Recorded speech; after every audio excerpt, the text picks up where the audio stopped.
우리의 양심이 깨끗하고 더 예민해서 우리들이 말이나 행동이나 실수할 때에 이게 잘못이다 라고 지적을 받을 수 있는 것은 하나님의 도우심을 받아야 된다는 얘기죠. 즉 다시 말씀드리면은 우리가 하나님의 은총으로 구원을 받았잖아요. 그럼 구원받은 거에서 머무르면 안 된다는 얘기죠. 구원받은 증거를 우리의 행동에서 나타내야 된다는 얘기입니다. 예수 안 믿는 사람이나 믿는 사람이나 똑같이 죄 짓고 똑같이 살으면 누가 예수 믿으려고 하겠어요? 무엇인가 예수 믿는 사람은 세상 사람과 달라야 되지 않겠습니까? 그래서 예수님께서 너희는 세상의 소금이라고 말씀했고 너희는 세상의 빛이라고 말씀했습니다. 빌립보서 2장 12절의 말씀에 보면은요, 다 같이요. 그러므로 나의 사랑하는 자들아, 너희가 나 있을 때뿐 아니라 더욱 지금 나 없을 때에도 항상 복종하여 두렵고 떨림으로 너희 구원을 이루라. 예, 두렵고 떨림으로 이 구원이 그저 된 것이 아니가 바로 우리 하나님의 아들 예수 그리스도의 생명을 줘서 얻어진 것이므로서 두렵고 떨림으로 항상 이것이 빼앗기지 않도록 손상되지 않도록 지켜나가야 된다. 에베소 2장 10절에 보면 우리는 그가 만드신 바라 그리스도 예수 안에서 선한 일을 위하여 지으심을 받은 자니 이 일은 하나님이 전에 예비하사 우리로 그 가운데서 행하게 하려 하십니다. 우리들이 양심에 바른 것을 가지고 선하게 행하려고 우리를 지으셨다. 그러니까 나와 여러분들이 이렇게 양심의 선하심을 따라서 살아가야 되는데 실질적으로 우리들이 생활하다 보면 안 믿는 사람이나 우리 믿는 사람이나 뭐 똑같은 그런 모습이 나타난다는 얘기예요. 그러므로 우리들에게는 무엇인가 우리를 선한 양심으로 인도하는 하나님의 도움이 있어야지 그렇지 않고는 우리의 힘으로 능으로 절대로 우리를 의롭게 할 수 없고 우리 자신을 구원할 수가 없습니다. 그러면 이 일을 하도록 우리 예수님께서 승천하시면서 세례 요한은 물로 세례를 베풀었지만은 너희들은 몇 날이 못되어 성령으로 세례를 받으리라. 그래서 성령님을 보내주셔서 그 성령님을 통해서 우리를 진리 가운데로 인도했어요. 왜냐하면 이 성령님은 진리의 영이기 때문에 그렇습니다. 요한복음 14장 26절에 보면 보혜사 곧 아버지께서 내 이름으로 보내실 성령 그가 너희를 모든 것을 가르치고 내가 너희에게 말한 모든 것을 생각나게 하시리라. 그래서 우리 예수 믿는 사람이 성령 받으면 우리의 잠자던 양심이 깨어나서 양심이 바르게 되고 양심이 바르게 되니까 성령님이 우리를 가르치고 주님의 말씀을 생각나게 해서 우리를 의의 길로 인도하신다는 얘기죠. 뿐만 아니라 우리가 잘못하면 이 성령님이 우리를 책망하십니다. 요한복음 16장 8절에서 11절에 보면 그가 와서 죄에 대하여 의에 대하여 심판에 대하여 세상을 책망하시리라. 죄에 대하라 하면 그들이 나를 믿지 아니하며 의에 대하라 하면 내가 아버지께로 가니 너희가 다시 나를 보지 못하며 심판에 대하라 하면 이 세상의 임금이 심판을 받았음이라.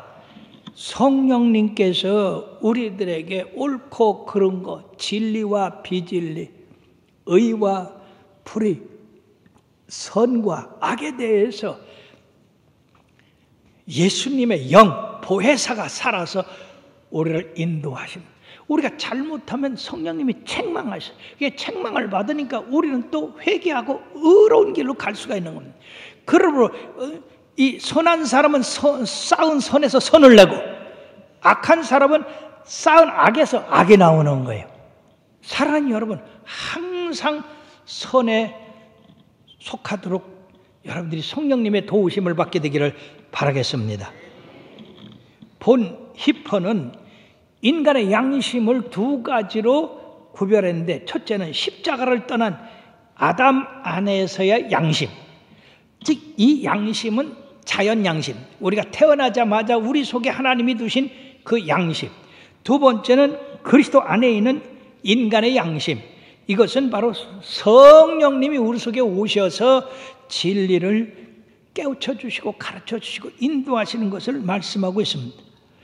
그리고 사랑하는 여러분들이요, 이 성령님에 의해서 이 양심이 살아난 사람은 마치 감겼던 눈이 떠진 사람과 같은 거예요.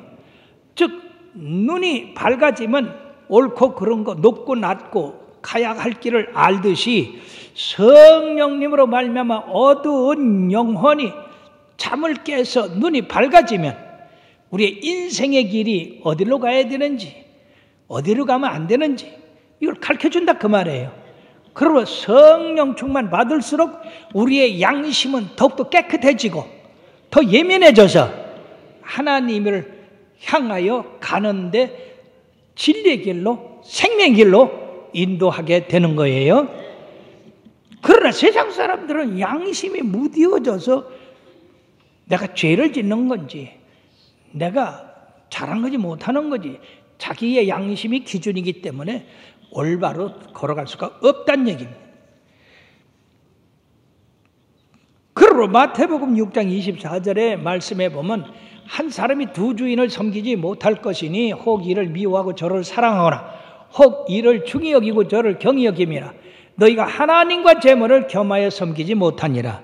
할렐루야. 이게 무슨 말씀이냐 하면 영적으로 눈이 떠진 사람은 하나님이 진리고 생명이고 영생이기 때문에 하나님을 우선적으로 섬기며 살지만은, 그러나 눈이 어두운 사람은 세상에 물질이 최고다, 물질이 최고야.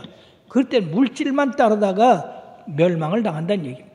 사랑하는 여러분들이요, 여러분들은 성령으로 말미암아 여러분들의 눈이 밝아져서 바로 이처럼 어둠과 빛을 구별할 수 있고 의와 불의를 구별할 수 있고 생명과 멸망을 구별할 수 있어서 영생의 길에 다 들어가게 되기를 주의 이름으로 축원합니다. 그 예를 들어 봅시다. 베드로가 예수님의 이제 십자가를 질 시간이 가까워서 너희가 오늘 밤에 다 나를 버리고 도망치리라. 그런데 이 베드로가 아이고 예수님 그게 무슨 말씀이에요? 사람들이 다 주님을 버려도요 나는 주님을 절대로 버리지 않겠습니다. 네가 오늘 밤에 다 굴기 전에 나를 3번 부인하리라. 무슨 말씀입니까? 주님을 부인하다니요? 내가 죽으면 죽었지 내가 주님을 부인하지 않겠습니다. 그러고 얼마 후에 주님은 체포돼서 가야바의 뜰에 가서 신문을 받게 됐습니다. 도망치던 베드로가 그 가야바의 뜰에까지 어떻게 스며들었어요. 그런데요 이 계집종 하나가 와서 너도 예수당이라, 또 거기 신하 중에 하나도 그래가지고요 3번이나 아니다 나 예수님 모른다, 나 맹속그 예수님 몰라 그랬는데 바로 닭이 꾹겨 하고 울었어요. 그때까지는 전혀 예수님의 말씀 기억하지도 못했고 자기가 지금 어떤 형편에 있는지도 몰랐어요. 왜? 너무 두려워가지고. 그러나 그 달 우는 소리 때문에 정신이 돌아왔습니다. 마태복음 26장 75절의 말씀에 보면 이에 베드로가 예수의 말씀에 닭 울기 전에 네가 3번 나를 부인하리라 하심이 생각나서 밖에 나가서 심히 통곡하니라. 닭이 안 울었으면 아마 베드로가 회개하는데 오래 걸렸을 거예요. 예루살렘에 여러분들은 우는 닭이 하나뿐이었었어요. 수십 마리, 수백 마리가 됐겠지. 근데 그 닭 우는 소리 때문에 회개한 사람이 누굽니까? 베드로입니다. 어떻게 그럴 수가 있습니까? 성령님이 그 닭 우는 소리로 말미암아 예수님의 말씀이 생각나서 그 양심을 찔른 거예요. 그러나 성령님께서 인도해서 양심이 바른 사람은 이런 닭 우는 소리에도 거기서 하나님의 음성을 듣고 자연을 봐도 하나님의 그 그림을 볼 수가 있고, 무엇을 보든지 하나님께서 지으신 이 세계를 감탄하고 감사하고, 그리고 거기서 우리가 잘못한 것을 깨달을 수 있습니다. 그러나 성령님이 함께하지 않는 사람은 닭이 울든지 소가 울든지 아무 상관도 없어요.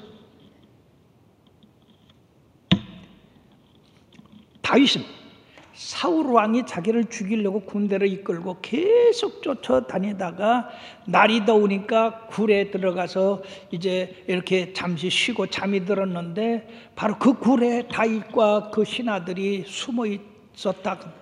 그러니까 신하들이 하나님이 당신에게 원수를 갚을 이런 좋은 기회를 줬으니 저 사울을 죽입시다. 그러나 이 다윗은 그러질 아니하고 잠든 사울 곁에 가서 그 옷자락을 조금 폈습니다. 그것으로 인해서 이 다윗은 심히 마음에 찔림을 받다고 했어요. 무엇이 사울의 옷자락을 뱉는데, 원수의 옷자락을 뱉는데 그것 때문에 양심의 찔림을 받을 수 있는가? 다윗은 성령의 사람이기 때문에 그렇다는 것입니다. 사무엘상 24장 6절의 말씀에 보면은 자기 사람들에게 이르되 내가 손을 들어 여호와의 기름 부음을 받은 내 주를 치는 것은 여호와께서 금하시는 것이니 그는 여호와의 기름 부음을 받은 자가 됨이니라 하고, 그 신하들에게 사울을 해하지 말라고 명령을 했습니다. 그 후에도 사울을 죽일 수 있는 그런 기회를 가졌지만은 이 다윗은 아비새만을 데리고 그 광야에 들어가서 사울 머리맡에 있는 창과 물병만 가지고 나왔습니다. 사랑하는 여러분들이요, 성령님은 우리들에게 아무것도 아닌 것 같아도 하나님의 기름 부음을 받은 왕을 해하려고 하는 거에는 성령님이 책망을 하신다는 얘기죠. 그뿐이겠습니까? 오순절 성령 세례 후에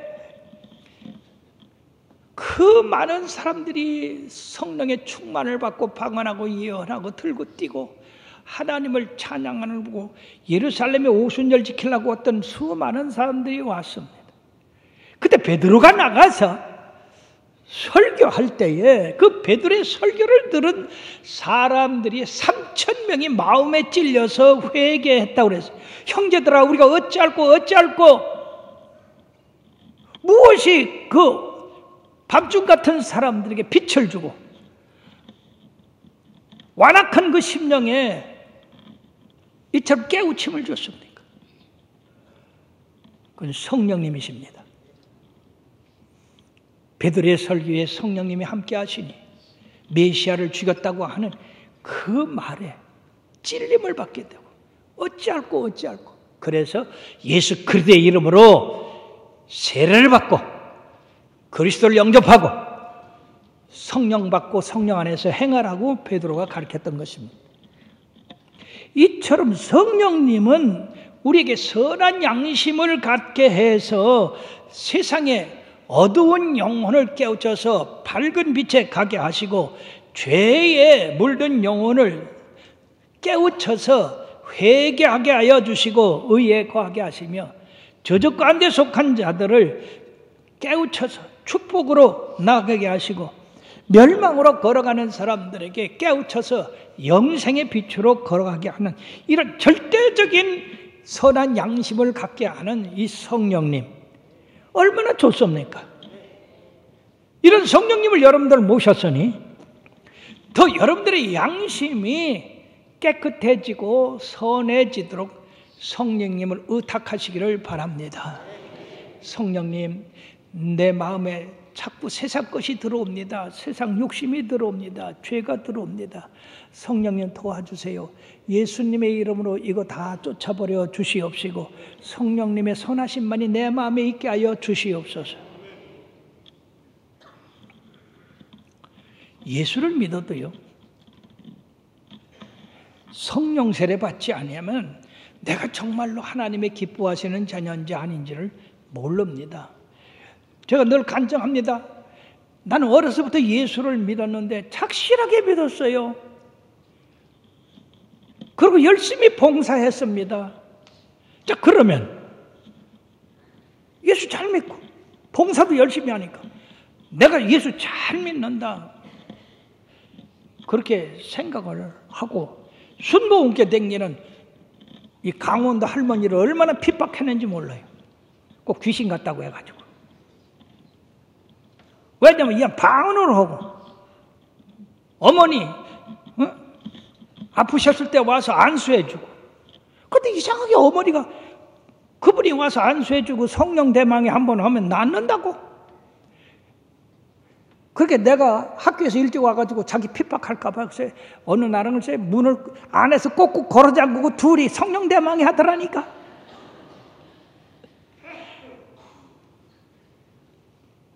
그 노인네를 내가 얼마나 핍박했는지 몰라. 그런데 여러분들이요, 제가 성령 세례를 받았습니다. 성령 세례 받고 첫 번에 느낀 것이 내 선한 양심이 살아난 거예요. 왜 그 성령 받은 할머니를 왜 핍박했는가? 얼마나 부끄럽고 창피하고 못났는지. 성령 세례 받기 전에는 내가 제일 예수 잘 믿는 줄 알았는데 성령 세례 받고 나니까 세상에 못된 손 내가 다 했더라고. 예수 잘 믿는 사람 비평하고 비방하고. 그래서 제가 순복음교인이 되고 첫 번에 예배 보는데 그 할머니가 제일 앞에 앉았는데 그 할머니 보고 눈물을 얼마나 많이 흘렸는지. 예배 끝난 다음에 그냥 그 할머니 가서 안고, 할머니 용서해 주세요. 내가 모르고 했어요. 모르고. 사랑 여러분, 내가 예수 잘 믿고 나는 의롭게 산다고 생각하지 마십시오. 성령 세례 받기 전에는 여러분들이 정말로 의롭게 사는지 선하게 사는지 몰라요. 성령님이 가르쳐 주셔야 돼요. 빛을 비춰 주셔야 돼요. 그리고 회개해야 돼요. 그러면 사랑하는 여러분, 우리가 남을 비평하고 비방하고 하는 것은 얼마나 잘못된 일인지. 유대인들은 자기들이 율법을 가졌다고 이방인들을 그렇게 무시했어요. 그러나 하나님은 오늘 바울을 통해서 너희들도 똑같은 죄인이라고. 자, 그러므로 양심의 종류가 있어요. 약한 양심이 있어. 양심을 가졌어도 약해. 그래가지고 이거는 양심의 소리에 따라 살지를 못하고 가다가 뭐 다른 사람이 이러라 저러라 하면 그 따라가는 거야. 그 다음에 악한 양심이 있어. 하나님의 나라와 그에 대해서 대적하는, 전혀 양심이라는 없고 죄 짓는 그런 심령들. 어느 경찰관이 휴가 때 빈집털이 하는 도둑놈을 잡았어. 그래가지고 도둑한테 묻는겨. 너는 왜 꼭 혼자 댕기냐? 그러니까 아이고 경관님, 세상에 믿을 사람이 있어야지요. 두 번째, 왜 너는 휴가 안 가? 그랬더니 잘 나가다가 잡히는 날이 휴가입니다. 너 이렇게 도둑질하고 다니면 네 아들 그 학적부에 부모 직업이 뭐냐고 하면 너 뭐라고 하겠어? 그러니까 귀금속 이동센터 운영하는 자영업자입니다. 뭔가 회개할 마음은 전혀 없어. 죄가 뭔지도 모르니까. 그래, 너 살면서 슬픈 일이 없었냐? 아이고 많았죠. 그 뭐냐? 예, 마누라가 내가 훔친 귀금속 팔러 가다가 이게 날치기 당한 거요. 이건 악한 양심입니다. 근데 화인 맞은 양심이 있어요. 예, 디모데전서 4장 2절에 보면 자기 양심이 화인을 맞아서 외식함으로 거짓말하는 자들이라. 즉 양심이라는 건 전혀 없어요. 마귀에게 아주 딱 잡혀가지고 악한 일을 아주 그저 하면서도 조그맣지 해도 어떤 반성의 기미가 없는 겁니다. 바로 우리가 사무엘상 22장 9절에서 19절에 보면은요, 그 아히멜렉 대제사장이 이 다윗에게 떡 주고 골리앗에 칼을 줬다고 해가지고 이 사울이 아히멜렉 제사장을 비롯해서 85인의 제사장을 전부 죽였어요. 그 일을 한 게 이 에돔 사람 도액이라는 사람. 거기다가 그 노비라고 하는 그 제사장 마을을 다 불태우고 남은 모든 어린아이 부녀를 다 죽였어요. 이거는 완전히 이거는 하나님의 백성이 아니지. 필라도가 예수님이 의인이고 죄가 없는 걸 알면서도 예수님을 십자가에 못 박게 하고 강도요 살인자요 밀란을 일으키는 이 바라바는 놔준 거, 의인은 십자가에 못 박게 하고 악인은 자유를 준 그것이 바로 양심에 화인 맞은 자들입니다. 그러나 사랑하는 여러분들이요, 성령 충만으로 강한 양심을 가진 사람들이 있습니다. 이 사람들은 세상에 어떤 거로도 그 양심을 뺏을 수가 없고 허물어뜨릴 수가 없어요. 초대교회 성령 충만한 받은 성도들이 핍박을 당해도, 그들이 감옥에 가도, 심지어 죽음을 당해도 그들은 예수 그리스도를 구주로 모시고 주를 부인하지 않았습니다. 왜냐? 성령으로 선한 양심이 꽉 박혀 있기 때문에. 특히 베드로와 요한이 산헤드린 공회에서 재판받을 때에 예수를 전하지 마라 그랬을 때에 그들이 한 말이 뭡니까? 하나님 앞에서 너희 말 듣는 것과 하나님 말씀 듣는 것 어느 것이 옳은가 판단하라. 우리는 보고 들은 것을 전하지 않을 수가 없다. 절대로 그들의 선한 양심이 흔들리질 않았어. 그러므로 베드로전서 3장 여기 16절에 보면 선한 양심을 가지라고 그렇게 말씀한 겁니다. 선한 양심을 가질 때 우리가 세상 사람들로부터 뭔가 예수 믿는 사람은 다르다. 저들은 선한 양심을 가졌다.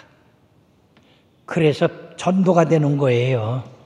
사도행전 20장 4절의 말씀에 보면 내가 달려갈 길과 주 예수께 받은 사명 다 같이요 곧 하나님의 은혜의 복음을 전하는 마치려 하면은 나의 생명조차 조금 더 귀한 것으로 여기지 아니하노라. 뿐만 아니라 갈라디아서 2장 20절에는 내가 그리스도와 함께 십자가에 못 박혔나니 그런즉 이제는 내가 사는 것이 아니요 오직 내 안에 그리스도께서 사는 것이라. 이제 내가 육체 가운데 사는 것은 나를 사랑하사 나를 위하여 자기 자신을 버리신 하나님의 아들을 믿는 믿음 안에서 사는 것이라. 이것이 바로 성령님이 함께 하시는 강한 양심의 소유자입니다.